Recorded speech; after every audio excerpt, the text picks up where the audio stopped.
Noong Setyembre 12, 2002, sa isang kondominium sa Bonifacio Global City, Taguig, ang mag-asawang 4 na buwan pa lamang kasal na sina Jose Reyes at Maria Santos ay naglaho na parang bula. Ang kanilang condo unit ay nasa perpektong kaayusan. Kinaumagahan, ang kanilang mga damit panlakad para sa trabaho ay maayos na nakahanda at sa hapagkainan, ang tinapay at gatas para sa almusal ay hindi man lang nagalaw. Ang kanilang mga wallet, cellphone at susi ng sasakyan ay naiwan lahat sa bahay. Tila ba lumabas lang sila saglit para pumunta sa convenience store. Ngunit bakit sila aalis kung perpekto na ang paghahanda nila para sa kinabukasan? Nagsagawa ng malawakang investigasyon ng mga pulis, ngunit wala silang natagpuang kahit isang ebidensya. Pabago-bago ang testimonya ng mga kapitbahay at walang anumang senyales ng sapilitang pagpasok o pag-aaway sa loob ng unit. Lumipas ang 18 taon. Ang kaso ay tuluyan ng nalimutan. Ngunit noong tag-araw ng 2020, sa gitna ng remodeling ng commercial area sa ibaba ng condominium, isang nakakagulat na bagay ang natagpuan. Isang itim na plastic bag na nakatago sa ilalim ng isang air conditioner compressor. Ang mga laman nito ay ganap na nagpabago sa lahat ng teorya tungkol sa kung ano ang nangyari noong gabing iyon, 12 taon na ang nakalipas. Ano ang dahilan kung bakit kailangan nilang iwan ang isang perpektong nakahandang kinabukasan at bakit itinago ang mga bagay na iyon sa ilalim ng aircon compressor? Ito ang muling pagsisiyasat sa pagkawala. Unang kaso, ang nawawalang ordinaryong araw, alas 7 ng umaga, Lunes, Setyembre 23, 2002. Sa condominium complex sa Bonifacio Global City, maririnig ang karaniwang ingay ng mga taong naghahanda para pumasok sa trabaho. Abala ang pag-akyat baba ng mga elevator at sunod-sunod ang tunog ng mga umaandar na sasakyan sa basement parking. Ngunit sa 12th floor, Unit 1201, ay naghahari ang katahimikan. Si Jose Reyes, ipinanganak noong 1978, ay 20 daong gulang noon, isang sales representative sa isang maliit na import-export company sa Makati. May taas na 57, karaniwan ang pangangatawan, tahimik ngunit masipag. Si Maria Santos, ipinanganak noong 1979, ay 23 taong gulang, isang guro sa isang tutorial center para sa mga elementary students malapit sa BGC. May taas na 5'3", maayos ang itsura, masayahin at palakaibigan, kaya marami ang may gusto sa kanya. Ikinasal ang dalawa noong Mayo 25, 2002. 4 na buwan pa lang silang mag-asawa. Nagkakilala sila sa isang organisasyon sa Universidad ng Pilipinas, UP Diliman. At matapos ang 3 taong relasyon, sila ay nagpakasal, isang pangkaraniwang kwento ng pag-iibigan. Ang condominium sa BGC ay kanilang naging unang tahanan sa tulong ng ama ni Jose na nagbigay ng pambayad sa down payment. Ang araw ng Setyembre 23 ay nagsimula ng normal. Bandang alas 7 ng umaga, unang gumising si Jose, naghilamos at nagahit. Nagising si Maria ng alas 8 at nagsimulang maghanda ng almusal. Umalis si Jose ng 1:30 ng umaga habang si Maria naman ay pumasok sa tutorial center ng 9:30. Ayon sa kanilang kapitbahay sa Unit 1202, si Aling Lorna, narinig niya ang pag-alis ng mag-asawa tulad ng dati. Si Jose, laging dahan-dahan kung isara ang pinto. Si Maria naman, dahil masigla, malakas ang mga yapak at medyo malakas din magsara ng pinto. Ganoon din noong araw na iyon, walang pinagkaiba. Ang kumpanyang pinagtatrabahuhan ni Jose ay nasa Makati CBD. Ayon sa kanyang katrabaho na si Carlo Mendoza, medyo huli raw dumating si Jose noong araw na iyon. Karaniwan 9:10 nandito na siya, pero noong araw na iyon, mga 9:20 na siya dumating. Mukhang medyo pagod. Sa buong maghapon, walang napansing kakaiba kay Jose.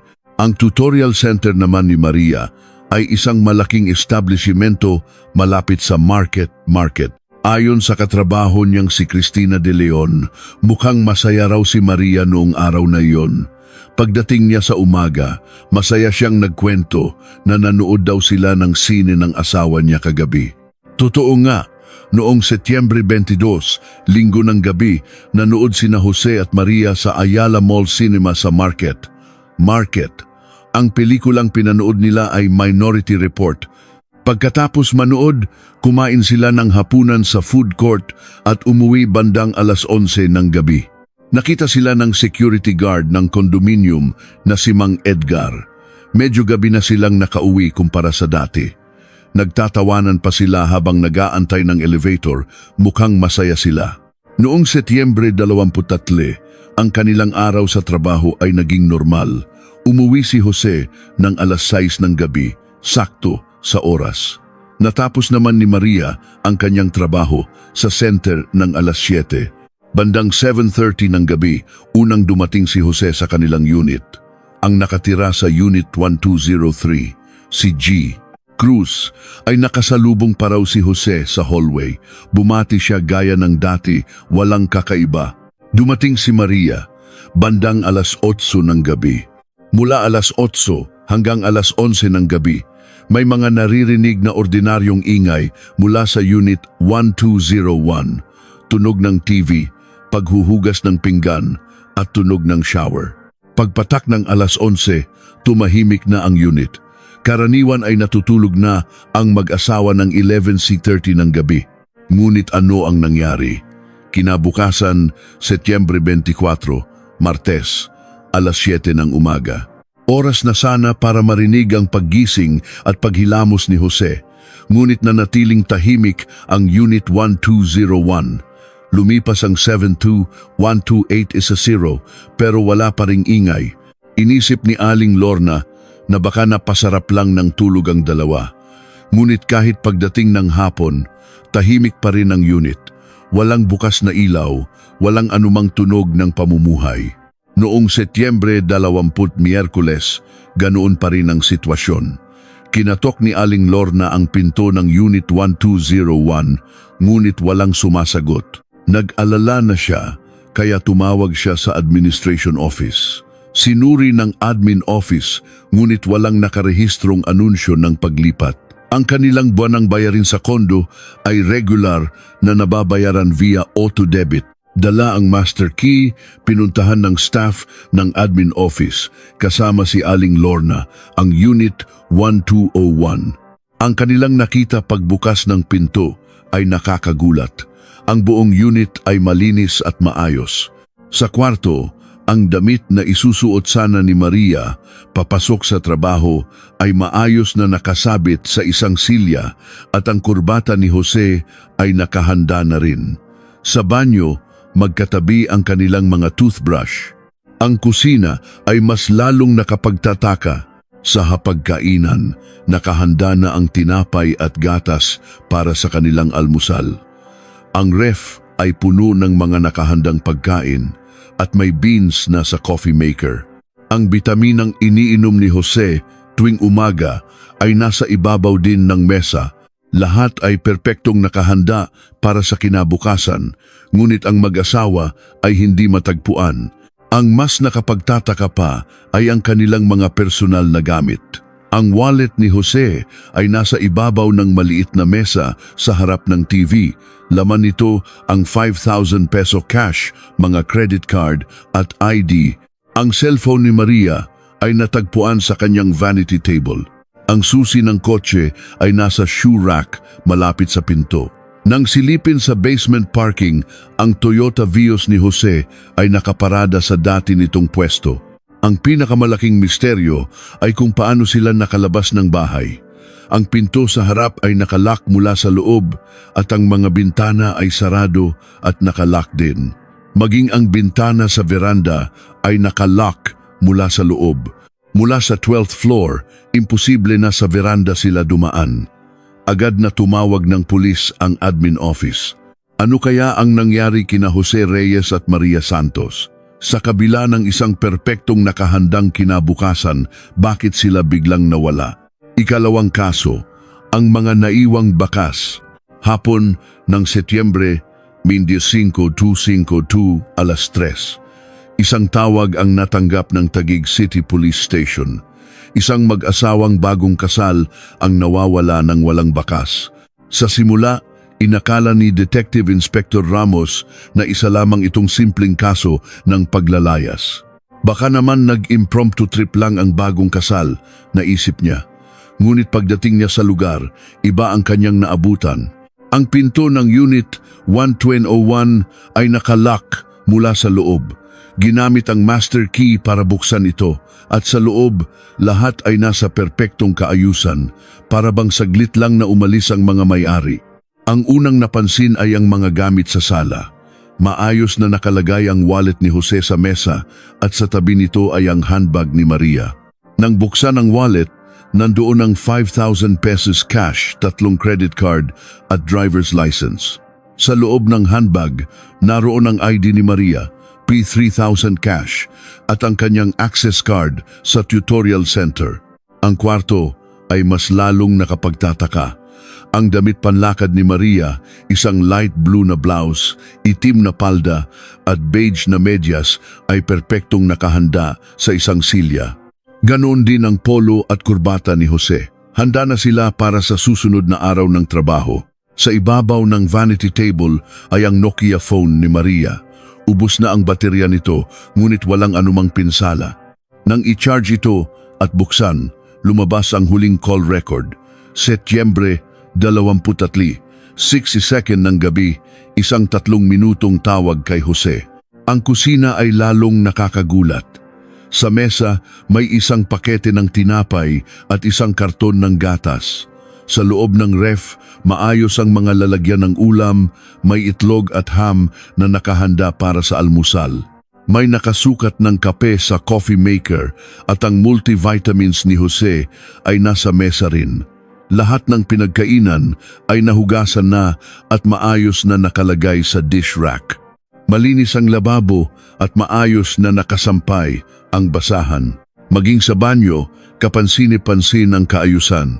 Magkatabi ang kanilang mga toothbrush at nakasara ang takip ng toothpaste. Maayos na nakatupi ang mga tuwalya at walang bahid ng tubig ang sahig. Malinis din ang bathtub. Ngunit unti-unting lumabas ang mga kakaibang detalye. Sa closet, hindi makita ang paboritong pantulog ni Maria, isang cotton na pajama. Wala rin ang jogging pants ni Jose. Ilang piraso ng kanilang mga damit pambahay ang nawawala.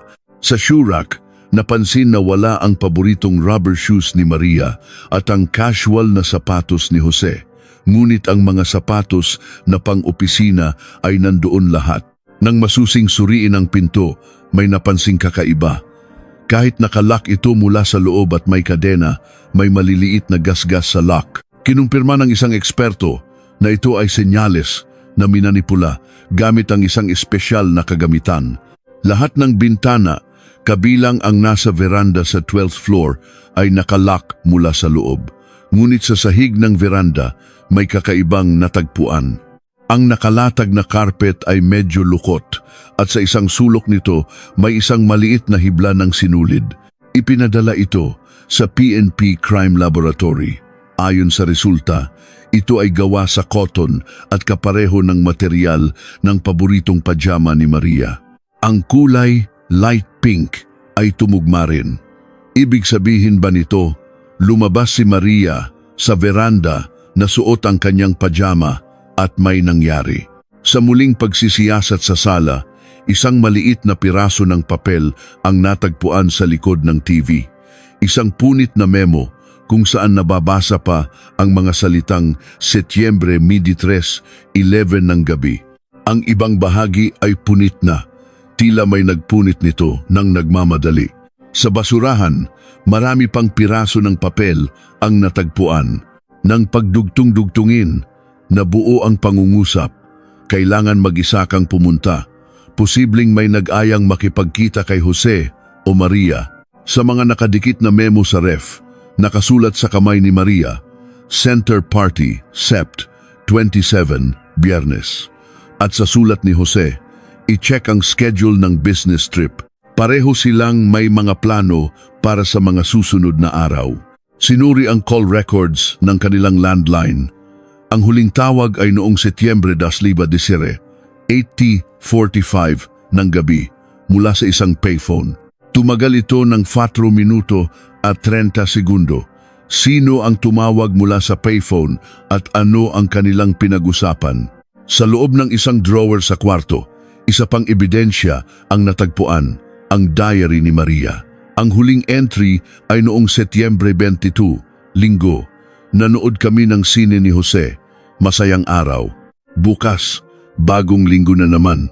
Ngunit sa ilalim nito, may malabong sulat lapis. Kung may mangyari man sa. Naka-erase ito, kaya hindi na mabasa ng buo. May pinangangambahan ba si Maria? Sa study room ni Jose, may kakaiba ring napansin. Kilala siyang maayos sa gamit, ngunit ang isang drawer ng kanyang lamesa ay magulo. Nagkahalo-halo ang mga dokumento at wala sa tamang lalagyan ang mga ballpen para bang may hinahanap siyang apurahan. Sinuri ng mga investigador ang lahat ng CCTV sa condominium. Ngunit noong 2002, hindi pa laganap ang CCTV. Sa elevator, parking at main gate lang mayroon. Walang record ng paglabas ng mag-asawa pagkatapos ng alas 11 ng gabi noong Setyembre 23. Ayon sa logbook ng security, mula hating gabi hanggang alas 6 ng umaga, umiikot ang gwardya at naiiwanang walang tao ang pwesto. Posibleng may nakalabas ng palihim sa mga oras na iyon. Walang kakaibang nakita sa fingerprint analysis. Lahat ng fingerprints sa unit ay kina Jose, Maria at sa mga kamag-anak nilang dumadalaw. Walang bakas ng sinumang tagalabas. Ang pinakamalaking misteryo ay kung paano sila nakalabas sa 12th floor unit. Ang pinto at mga bintana ay nakalock mula sa loob. Tila naglaho sila sa isang locked room. Nagsimulang mag-imbestiga ang mga pulis sa paligid. Ano ang nangyari sa loob ng perpektong maayos na bahay na iyon? At ano ang ibig sabihin ng punit na memo, ng tawag mula sa payphone at ng mga nawawalang damit? Ikatlong kaso, ang nakatagong nakaraan. 3 araw matapos ang ulat ng pagkawala, sinimulan ng mga investigador na alamin ang nakaraan ng mag-asawa. Nagkakilala sina Jose at Maria sa UP Junior Marketing Association, UPJMA, noong Marso 1999. Si Jose ay second year, habang si Maria ay first year. Ang senior nila sa org na si Paul Hernandez ay malinaw na naaalala ang lahat. Tahimik si Jose, pero masipag. Si Maria naman, masayahin. Siya ang nagpapasigla sa org. Noong una, parang wala silang interes sa isa't isa, pero naging close sila nang magkasama sa isang project noong fall semester ng 1999. Ngunit sa investigasyon, lumabas na may madilim na bahagi sa nakaraan ni Maria. Isang kaibigan niya noong high school, si Michelle, ang nagbigay ng nakakagulat na testimonya. Noong 4th year high school si Maria, may nag-stalk sa kanya. Kaklase niya, patay na patay sa kanya at laging sinusundan. Ang pangalan ng lalaki ay Paulo Cruz. Tahimik at matalino, ngunit mayroon siyang obsessive na pagtingin kay Maria. Araw-araw siyang nag-aabang sa labas ng bahay ni Maria, naglalagay ng mga sulat sa locker nito at nagagalit kapag nakikipag-usap si Maria sa ibang lalaki. Noong una, akala namin simpleng paghanga lang, pero naging weird na. Sinusundan niya si Maria hanggang sa labas ng tutorial center niya. Natakot na si Maria kaya sinabi namin sa advisor namin, kwento ni Michelle. Ayon sa kanya, lumipat ng eskwelahan si Paulo noong kalagitnaan ng 4th year. Ngunit hindi doon natapos ang problema. Kahit noong pumasok na si Maria sa UP, nagpatuloy ang panggugulo ni Paulo. Isang ka-org ni Maria, si Karen, ang nagsabi, noong first year si Ate Maria, minsan nakikita ko siyang takot. May tumatawag daw sa kanya, palagi. Kahit magpalit siya ng number, nalalaman pa rin niya. Noong tag-araw ng 2000, lalong lumala ang sitwasyon. Nagsimula ng maging magkasintahan sina Maria at Jose at lalong naging agresibo ang pag-stalk ni Paulo. Ayon sa roommate ni Maria sa dorm na si Ana, isang araw, may lalaking nakatayo sa labas ng dorm, matangkad at payat. Pagkakita niya kay Maria, nagsisigaw siya. Sabi niya, hindi daw pwedeng magka-boyfriend si Maria ng iba. Nakakatakot talaga. Noong gabing iyon, ikinuwento ni Maria ang lahat kay Ana. Matagal na siyang ginugulo ni Paulo at ngayon ay nagpapadala na ito ng mga mapanirang sulat. Pinakita sa akin ni Maria yung sulat. Kinilabutan ako. Nakasulat, kung hindi ka mapapasa akin, mas gugustuhin ko pa na. Alam din ni Jose ang tungkol dito. Inamin lahat ni Maria sa kanya noong taglagas ng Nabinwan 2000. Ang kaibigan ni Jose sa ROTC na si Ben ay naaalala ang sinabi ni Jose pagkatapos nilang mag-training. Sabi ni Jose, may nag-i-stalk daw sa girlfriend niya, laging tumatawag at sumusunod. Nagtanong siya kung anong dapat gawin. Kahit daw mag-report sa pulis, mahirap daw kasuhan kung walang direktang pananakit. Noong 2001, panandaliang tumahimik. Huminto ang mga tawag ni Paulo at nakahinga ng maluwag si Maria. Ngunit noong Mayo 2002, bago ang kanilang kasal, nagsimula na naman ang mga kakaibang pangyayari. Isang buwan bago ang kasal, noong Abril, nakatanggap si Maria ng isang sulat na walang pangalan. Ayon sa kaibigan niya sa kolehiyo na si Elaine, pinakita sa akin ni Maria yung sulat, namumutla siya. Nakasulat, magsisisi ka kapag nagpakasal ka. Ako lang ang tunay na nagmamahal sa iyo. Ang mas nakakagulat ay noong araw mismo ng kasal. May nakakita raw na may isang lalaking nagmamasid kay Maria mula sa labas ng simbahan. Sa tapat ng simbahan, may matangkad na lalaking nakatayo, laging nakatingin dito.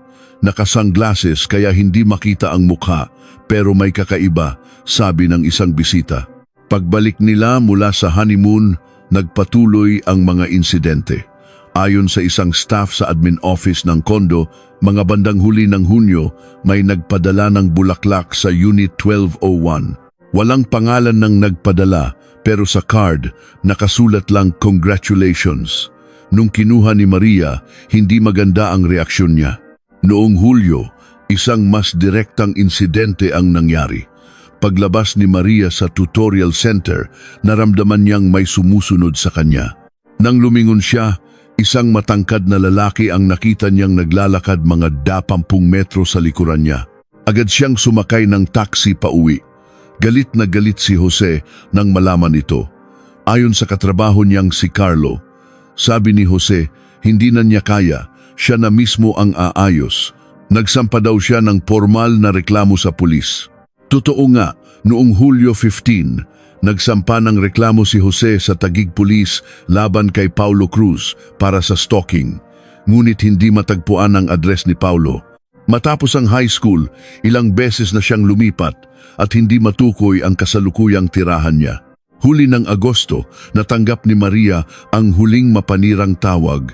Naaalala ito ng katrabaho niyang si Cristina. Nung sinagot ni Maria yung tawag, namutla siya.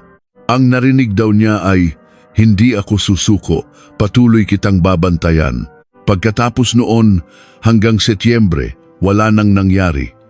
Napanatag na si Maria at bumalik na sa normal ang buhay ni Jose.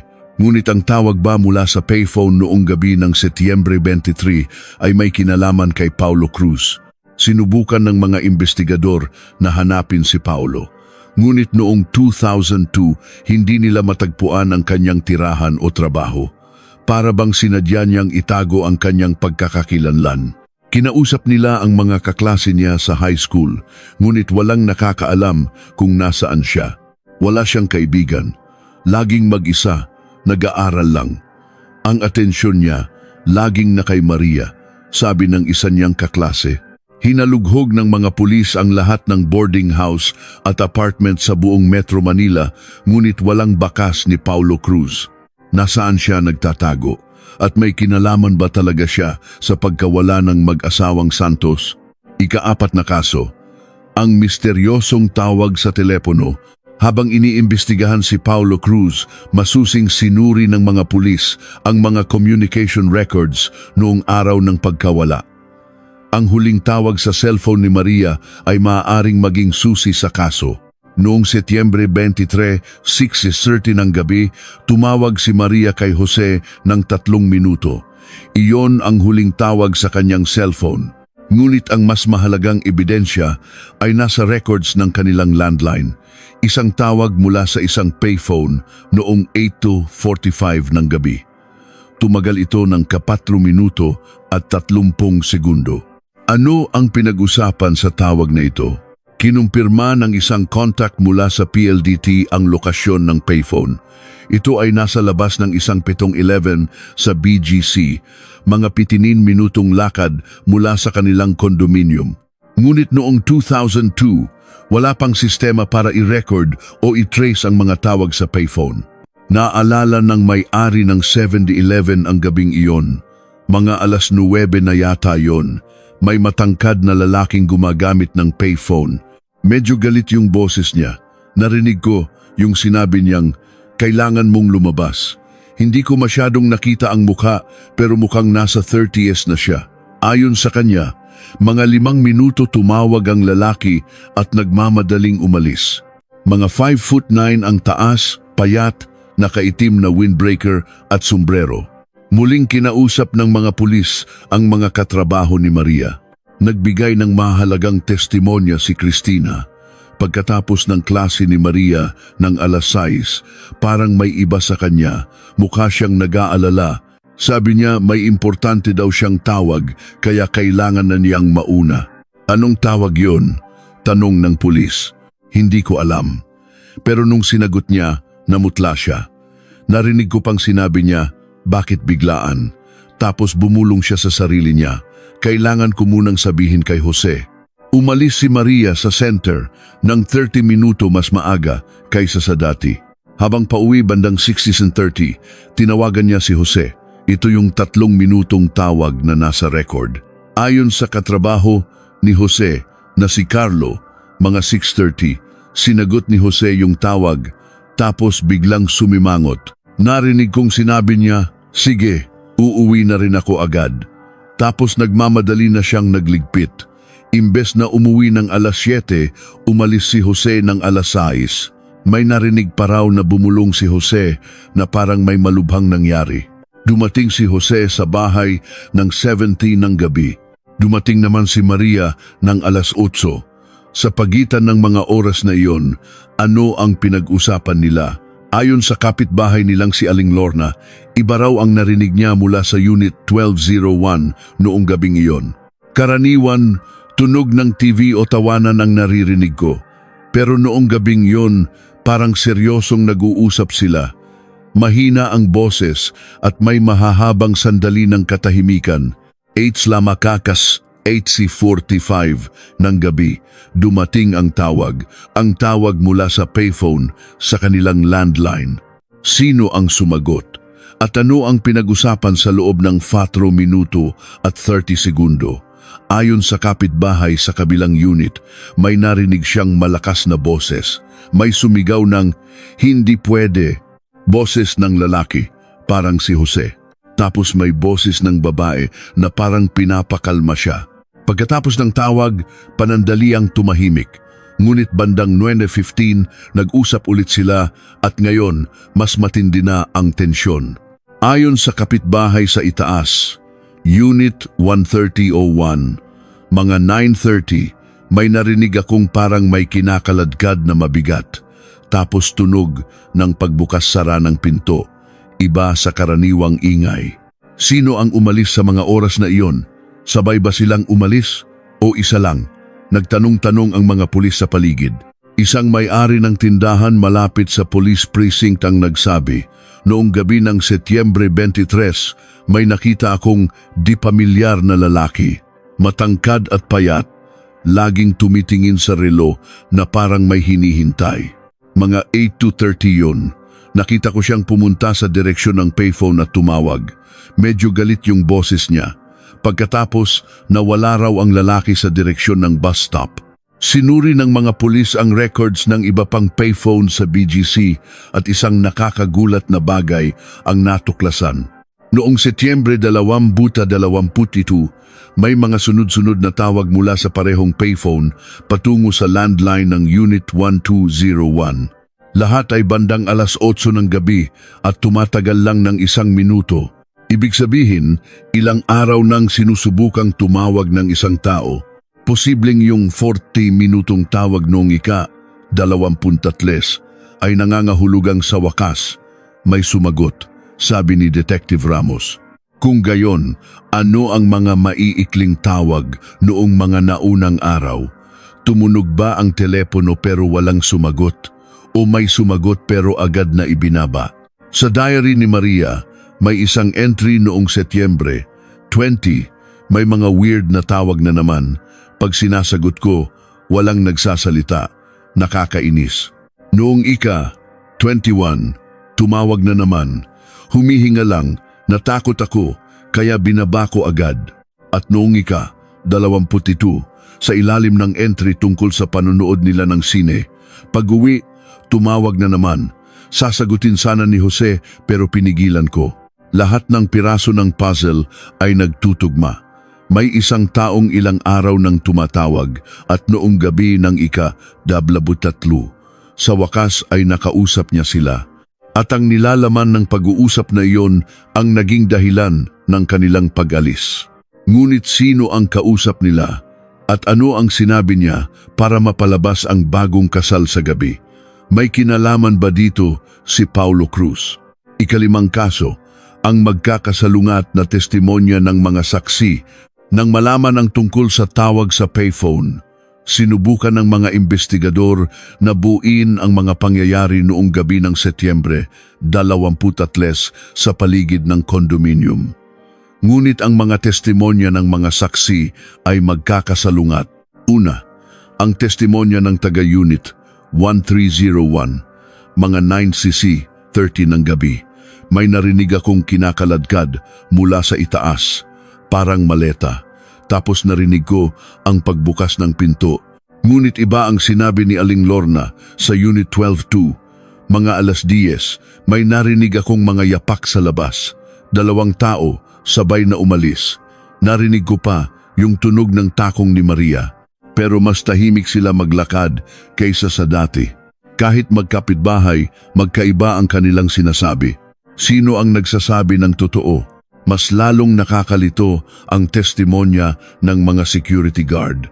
Ang gwardya mula 10 PM hanggang 2 AM ay nagsabing, wala akong nakitang lumabas mula sa Unit 1201 noong gabing yon. Kailangan nilang dumaan sa harap ng guardhouse para makalabas sa main gate, pero wala akong nakita. Ngunit ang gwardya mula 2 AM hanggang 6 AM ay iba ang sinabi. Mga alas 3 ng madaling araw, may narinig akong ingay sa main gate. Paglabas ko, wala namang tao pero bahagyang nakabukas ang gate na dapat ay laging sarado. Ganoon din sa basement parking. Ang attendant sa parking ng kanilang building ay nagsabi, mga alas 11 ng gabi may narinig akong umandar na sasakyan. Pero paglabas ko, wala namang umaalis na kotse. Nagtaka ako. Samantalang ang attendant sa kabilang building ay nagsabing tahimik daw ang gabi. Ang mga saksi sa labas ng condominium ay magkakaiba rin ng kwento. Ayon sa isang part-timer sa convenience store sa tapat ng gate, mga 10:30 ng gabi may nakita akong lalaki at babae na lumabas. Hindi katangkaran. Yung lalaki, average naman yung babae. Nagmamadali silang maglakad papunta sa direksyon ng baybayin. Magkahawak kamay sila pero iba yung punigi, parang may emergency. Ngunit isang taxi driver na naninigarilyo malapit sa likod ng gate ang nagsabi, walang lumabas ng 10:30.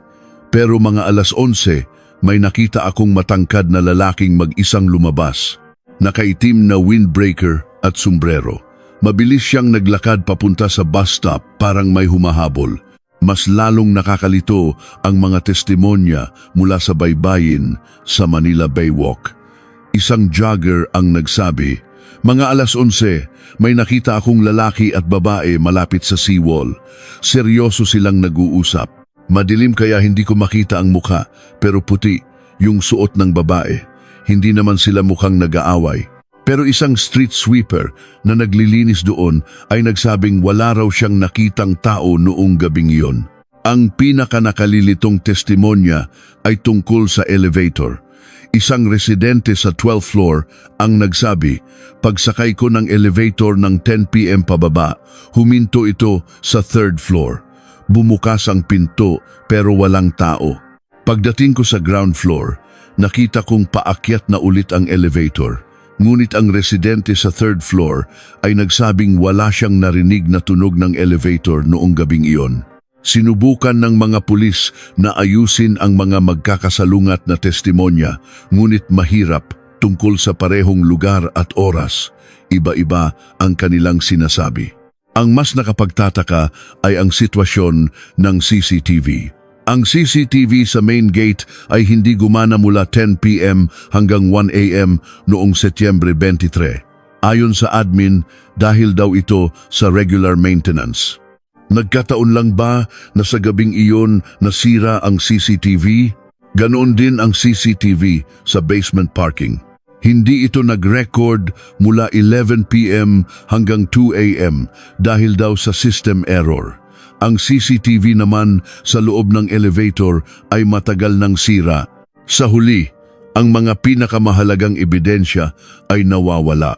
Muling tinawag ng mga pulis ang mga saksi, ngunit habang tumatagal, lalong lumalabo ang kanilang mga alaala. Sa gitna nito, isang bagong saksi ang lumitaw. Ang may-ari ng isang 24-hour convenience store, mga 200 metro mula sa kondominium. Mga 11:20 ng gabi noong Setyembre 22 may pumasok na batang mag-asawa. Bumili sila ng tubig at siopaw. Laging tumitingin sa relo yung babae. Normal ang taas ng lalaki at nakasalamin. Mahaba ang buhok ng babae at nakaputing t-shirt. Pareho silang nagmamadali. Kung totoo ang sinabi niya, ibig sabihin ay umalis nga sina Jose at Maria at may pupuntahan. Ngunit hindi ito tugma sa oras at lugar na sinabi ng ibang mga saksi. Lalong nalubog sa misteryo ang mga investigador. Napakaraming magkakasalungat na testimonya at ang mga CCTV na sanay makakatulong ay hindi gumana. Ano ba talaga ang nangyari noong gabing iyon? At ang mga nakita ba ng mga saksi ay sina Jose at Maria nga o ibang tao? Ika-6 na kaso. Ang naisarang kaso at ang bagong ebidensya habang nasa deadlock ang investigasyon dahil sa magkakasalungat na testimonya noong Disyembre 2002, isang mahalagang impormasyon tungkol kay Paulo Cruz ang lumabas. Isang anonymous na tip ang tumawag sa pulisya, nasa Maynila raw si Paulo. Agad na pumunta ang mga pulis sa Maynila, ang address na ibinigay ay isang boarding house sa Quiapo. Ngunit pagdating nila, nakaalis na si Paulo. Ayon sa may-ari ng boarding house, dumating siya noong huli ng Setyembre, umalis ng Nobyembre. Tahimik at laging mag-isa. Matangkad, payat, medyo mahaba ang buhok at laging nakasumbrero. Madalas siyang lumabas sa gabi. Sa loob ng kwarto, may mga bakas na nagmamadali siyang umalis. Sa basurahan, may punit na diaryo tungkol sa pagkawala ni na Jose at Maria. May mga pulang linya sa ilalim ng mga pangungusap. At sa isang sulok, may isang memo, Maynila, Setyembre 23. Tapos na. Ibig sabihin ba nito, may tinapos si Paulo sa Maynila, ngunit muling nawala ang kanyang mga bakas. Noong Pebrero 2003, ang kaso ay inilagay sa kategoryang cold case. Itinuring ng mga pulis na si Paulo ang pangunahing suspek, ngunit dahil sa kakulangan ng ebidensya, itinigil na ang investigasyon. Nalugmok sa kalungkutan ng mga pamilya ni na Jose at Maria. Ang ama ni Jose ay araw-araw na naglalakad sa Baywalk, umaasang babalik ang anak. Ang ina ni Maria ay hindi ginalaw ang kwarto ng anak at araw-araw na nagdarasal. Lumipas ang panahon, 2005, 2010, 2015. Unti-unting nalimutan ng mga tao ang kaso. Ngunit noong Hulyo 2020, isang hindi inaasahang pangyayari ang naganap. Nagsimula ang malawakang remodeling sa commercial area sa ibaba ng condominium. Habang tinatanggal ang mga lumang aircon compressor, isang construction worker ang nakapansin ng kakaiba. Nung inaangat namin yung lumang compressor, may lumabas sa ilalim. Isang itim na plastic bag, mabigat. Ang plastic bag ay maraming patong at waterproof. Halatang sinadyang itago. Agad na tumawag ng pulis ang trabahador. Pagkatapos ng 17 taon, isang bagong ebidensya ang natagpuan. Nang buksan ang plastic bag, mga nakakagulat na bagay ang laman nito. Una, isang lumang Nokia phone, modelo noong 2002. Ubos na ang baterya, ngunit maayos pa ang itsura. Kinumpirma ng isang eksperto na ito nga ang cellphone ni Maria. Ngunit may mas mahahalagang bagay sa loob. Isang maliit na notebook, isang ballpen at P1,000 cash. Ang notebook ay medyo nasira na dahil sa kahalumigmigan, ngunit nababasa pa ang sulat. Sa unang pahina, sulat kamay ni Maria, Setyembre, Medion 23, 2002, 11:30 ng gabi. Ang gabi ng kanilang pagkawala. Sa susunod na pahina, isang nakakagulat na mensahe. Kinuha ni Paulo si Jose. Iniwan niya ako at sinabing babalik, pero hindi ako naniniwala. Kung may mangyari man, sana may makahanap nito. Ito ay isinulat mismo ni Maria. Ibig sabihin, noong gabing iyon, dinukot ni Paulo si Jose at naiwan si Maria mag-isa? Sa susunod na pahina, mas detalyado ang kwento. Ang tawag ng 1:25 ay galing kay Paulo. Gusto niyang makausap si Jose. Pumunta raw sa Baywalk. Kailangan mag-isa. Nagpumilit si Jose na siya na lang ang pupunta, pero ayaw ni Paulo. Kaya napagdesisyonan naming dalawa na pumunta. Mga 10:30, nakipagkita kami kay Paulo sa seawall, pero sinabi niya na si Jose lang ang sumama sa kanya. Pinauwi niya ako. Sa huling bahagi ng notebook, nanginginig ang sulat. Hindi pa bumabalik si Jose. 2:00 na ng madaling araw. Natatakot ako, kaya itatago ko tong notebook kung may mangyari rin sa akin. Doon nagtatapos ang sulat. Ang huling sinulat ni Maria, may isa pa itong laman, ang relo ni Jose.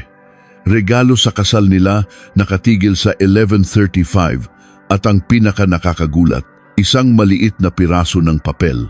Hindi sulat kamay ni Maria. Nakasulat, patawad, wala nang ibang paraan. Sino ang sumulat nito? Agad na binuksan muli ang kaso. Muling tinawag ang orihinal na investigador, si Detective Ramos, na ngayon ay 61 taong gulang na. Sa wakas, makakalapit na tayo sa katotohanan, sabi niya. Ngunit may mga bagong tanong na lumabas. Bakit mag-isang bumalik si Maria sa kondo? Ano ang nangyari kay Jose? Sino ang sumulat ng huling mensahe? At ang pinakamahalaga, pagkatapos itago ni Maria ang notebook, saan siya nagpunta? At si Paulo ba talaga ang nasa likod ng lahat ng ito? Ika-7 kaso, ang paglalahad ng katotohanan.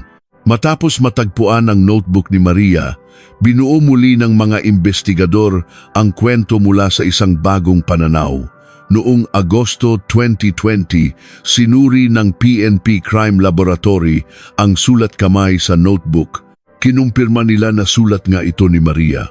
At ang tinta ng ballpen ay ginamit noong mga taong 2002. Batay sa notebook, ito ang nangyari noong gabi ng Setyembre 23, 8:45 p.m. Tumawag si Paulo. Gusto niyang makausap si Maria sa Baywalk. Kailangan mag-isa. Nagalit si Jose. Sabi ni Jose, siya na lang ang pupunta. Pero sinabi ni Paulo na kung hindi si Maria, hindi matutuloy. Kaya napilitan kaming pumunta pareho. 10:30 p.m., nagkita sila sa Baywalk. Ngunit sinabi ni Paulo na si Jose lang ang kailangan niyang makausap. May sasabihin daw si Paulo kay Jose nang sila lang. Pinauwi niya ako. Tumanggi si Jose, pero tinakot siya ni Paulo na kung hindi siya susunod, ako ang masasaktan. Napilitang umuwi si Maria mag-isa, bandang 11 ng gabi. Habang naghihintay, sinimulan niyang isulat ang mga pangyayari. 11:30 p.m. Hindi pa bumabalik si Jose. Natatakot ako sa kung anong ginagawa ni Paulo. 12 a.m. Wala pa rin siya. Dapat na ba akong tumawag ng pulis? Pero baka saktan ni Paulo si Jose. 1 a.m. Tumawag si Paulo. Maayos daw silang nag-uusap ni Jose. Wag daw akong mag-alala. Pero hindi ko narinig ang boses ni Jose. 2 a.m. Hindi ko na kaya maghintay. Kung may mangyari sa akin, sana maging ebidensya to. Ang huling entry ay 2:30 a.m. May mga yapak sa labas ng pinto. Si Paulo na ba to? Itatago ko to. Sinubukan ng mga pulis na alamin ang nangyari kay Paulo at isang nakakagulat na impormasyon ang kanilang nalaman. Namatay si Paulo Cruz sa isang aksidente sa sasakyan noong 2003 sa Quezon City. Ayon sa records, lasing siyang nagmamaneho nang bumangga sa isang puno sa loob ng kanyang kotse. Maraming litrato ni Maria ang natagpuan. Ngunit ang mas nakakagulat ay ang isang sulat na natagpuan sa kanyang mga gamit na nakuha mula sa City Hall kung saan nakatago ang mga naiwan niyang gamit sa boarding house. Nakasulat dito, mahal na mahal ko si Maria pero alam kong mali ang paraan ko. Hindi ko intensyong saktan si Jose. Gusto ko lang makausap si Maria. Noong gabing iyon, kinausap ko si Jose. Mabuti siyang tao. Nakita kong mahal na mahal niya si Maria. Naintindihan kong kailangan ko ng sumuko. Pero huli na ang lahat. Nung sinabi ni Jose na uuwi na siya, pinigilan ko siya. Alam kong nag-aalala si Maria, pero ang totoo, takot akong maiwan mag-isa. Sa huling bahagi ng sulat, mas naging detalyado. Nag-usap kami ni Jose hanggang madaling araw. Sabi niya tutulungan niya ako. Magpatingin daw ako sa doktor, magsimula ulit. Pero lumagpas na ako sa linya. Pumasok ako sa bahay ni Maria at tinakot siya. Sabi ko, kung gusto niyang malaman kung nasaan si Jose, kailangan niyang sumama sa akin. Ang pinakanakakagulat na bahagi, hanggang sa huli, si Jose ang inaalala ni Maria. Kahit noong dinala ko siya sa dagat, ang tanong niya lang ay, ligtas ba si Jose? Doon ko naintindihan kung gaano ako ka makasarili. Sa huli, nawala sa akin ang lahat. Si Maria, si Jose, at ang sarili ko. Kung mababasa ito, malalaman niyo ang totoo. Kasalanan ko ang lahat. Ang buong kwento ay nabuo. Pinigilan ni Paulo si Jose sa Baywalk hanggang madaling araw. Pagkatapos, pinuntahan niya si Maria sa kondo at sa pilitang isinama. Ngunit hindi malinaw sa sulat kung saan niya dinala ang dalawa. Dagat lang ang nabanggit. Sinuri muli ng mga pulis ang lahat ng kaso mula 2002 hanggang 2003. Isang kaso ang nakakuha ng kanilang pansin. Noong Oktubre 15, 2002, isang hindi kilalang bangkay ng lalaki ang natagpuan sa baybayin ng Nasugbu, Batangas, mga ilang oras mula sa Maynila. Masyado nang naagnas para makilala. Itinuring itong simpleng kaso ng pagkalunod. Ang taas at pangangatawan ng biktima ay tugma kay Jose, ngunit wala nang natirang sample para sa DNA testing. Noong Enero 2003, isang pares ng pambabaeng rubber shoes ang natagpuan sa isang beach sa Cavite. Ang sukat, size 7, ay tugma sa sukat ng paa ni Maria. Lahat ng piraso ng puzzle ay nagtutugma na.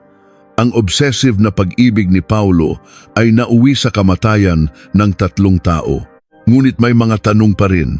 Paano naitago ni Maria ang notebook at cellphone sa ilalim ng aircon compressor? Bago ba siya dinukot ni Paulo? O may ibang nagtago at ang sulat na patawad? Wala nang ibang paraan. Sino ang sumulat nito? Si Paulo ba? O ibang tao? Ikawalong kaso. Ang huling piraso ng puzzle. Kahit malinaw na ang kwento dahil sa sulat ni Paulo, may isang malaking tanong pa rin. Paano naitago ni Maria ang ebidensya? Noong Setyembre 2020, sinuri ng mga eksperto ang sulat na patawad. Wala nang ibang paraan. Ang resulta, ay nakakagulat. Hindi ito sulat kamay ni Paulo. Ayon sa eksperto, isinulat ito sa gitna ng matinding takot at tensyon. Muling sinuri ng mga pulis ang lugar. Ang aircon compressor ay nasa likod ng commercial area sa pwesto ng isang laundry shop. Pinuntahan nila ang may-ari ng laundry shop, si Aling Vicky, 75 taong gulang na ngayon. Hindi na niya gaanong maalala ang lahat, ngunit may isang bagay siyang naalala. Kinuha niya ang isang lumang logbook. Noong Setyembre 24, 2002, may isang entry. Mga 4 a.m., may ingay sa likod ng shop. Paglabas ko, may batang babae pero tumakbo palayo. Akala ko magnanakaw. Ang description ng babae, mga 5'3", mahaba ang buhok, nakaputi, ay tugma kay Maria. Nakita niyo po ba siyang may tinatago? Madilim pero parang may ginagawa siya malapit sa aircon. Kung totoo ito, ibig sabihin ay bago siya tuluyang madala ni Paulo, nagawa niyang itago ang ebidensya. Ngunit paano? Muling sinuri ng mga pulis ang records ng admin office. Isang mahalagang detalye ang lumabas. Noong Setyembre 24, 2002, nagkaroon ng power outage sa commercial area mula 3:30 a.m. hanggang 4 a.m. Kung may brownout, madilim ang buong lugar na yon.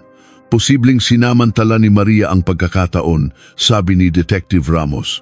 Ngunit paano niya ito nagawa kung kasama niya si Paulo? Isang dating security guard, si Mang Nestor, at 53 taong gulang na ang nagbigay ng huling piraso ng puzzle. May kakaiba noong madaling araw na yon. May nakita akong lalaking pilit na kinakaladkad ang isang babae. Pumipiglas yung babae. Sa likod ng commercial area yon, biglang may ibinato yung babae sa sahig. Hinanap ng lalaki pero nagka-brownout kaya madilim, sumuko na lang siya. Ayon kay Mang Nestor, sinamantala ni Maria ang saglit na pagkalingat ni Paulo at ibinato ang bag sa ilalim ng kompresor. Pagkatapos, isinakay ng lalaki yung babae sa kotse at umalis. Pumipiglas pa rin yung babae, pero matanda na ako noon, hindi ko kayang tumulong. Ang huling piraso ay nalagay na. Hanggang sa huling sandali, ginawa ni Maria ang lahat para malaman ang katotohanan. Ang sulat na patawad. Wala nang ibang paraan ay isinulat ni Maria. Marahil isang paumanhin dahil hindi na niya kayang iligtas ang sarili. Noong Nobyembre 2020, sinuri ng mga pulis ang records ng sasakyan ni Paulo. Madalas siyang nagbiyahe sa pagitan ng Batangas, Cavite at Maynila noong Setyembre at Oktubre 22. Noong Enero 2021, opisyal nang isinara ang kaso. Ang konklusyon, pagkawala dahil sa stalking at kidnapping na kagagawan ni Paulo Cruz. Kahit hindi natagpuan ang kanilang mga labi, sapat na ang mga ebidensya. Ang ama ni Jose, 88 taong gulang na, ay naghihintay pa rin. Masaya akong nalaman ang totoo, pero umaasa pa rin akong babalik ang anak ko. Ang ina ni Maria ay pumanaw noong 2019 nang hindi nalalaman ang katotohanan. Ngunit ang kaalamang lumaban ng kanyang anak hanggang sa huli ay magsisilbing kaunting ginhawa. Ang kasong ito ay nag-iwan ng maraming aral kung paano kayang sirain ng isang baluktot na pag-ibig ang tatlong buhay. At kung paano, kahit gaano katagal, lalabas at lalabas din ang katotohanan. Ang notebook na iniwan ni Maria ay ang kanyang huling mensahe. Ang kanyang katapangan na itala ang katotohanan sa gitna ng kawalan ng pag-asa ay may malaking kahulugan hanggang ngayon. Ngunit may isang tanong na nananatili. Saan nakahimlay sina Jose at Maria? Darating kaya ang araw na makakabalik sila sa kanilang mga pamilya? Ngayon, 20 taon na ang nakalipas sa BGC, isang bagong pamilya na ang nakatira sa Unit 1201. Ang laundry shop ay naging isang maliit na coffee shop na. Ang pwesto ng aircon compressor ay may mga halaman na ngayon, tila tinatakpan ng sikretong minsang itinago doon. Ang trahedyang ito na dulot ng obsesyon ni Paulo ay nagbigay daan sa mas mahigpit na batas. Ang Republic Act 1333 o o ang Safe Spaces Act ay isa sa mga naging resulta ng mga ganitong kaso upang hindi na maulit ang trahedya. Ngunit hindi sapat ang batas, kailangan nating lahat na maging mapagmatsyag. Sa huli, ang alaala ni na Jose Reyes at Maria Santos ay hindi dapat makalimutan. Sila ay mga biktima na hindi naprotektahan ng lipunan. Sana, nasaan man sila, ay matagpuan na sila at makauwi sa kanilang mga pamilya. Ang katotohanan, gaano man kalalim ibaon, ay laging hahanap ng paraan upang lumabas. At ito ang dahilan kung bakit hindi tayo dapat sumuko. Ang inyong interes ay ang nagpapanatiling buhay sa alaala ng mga nawawala. Ang inyong suporta ay ang lakas na muling nagbubukas sa mga nakasarang kaso. Ito ang muling pagsisiyasat sa pagkawala. Maraming salamat.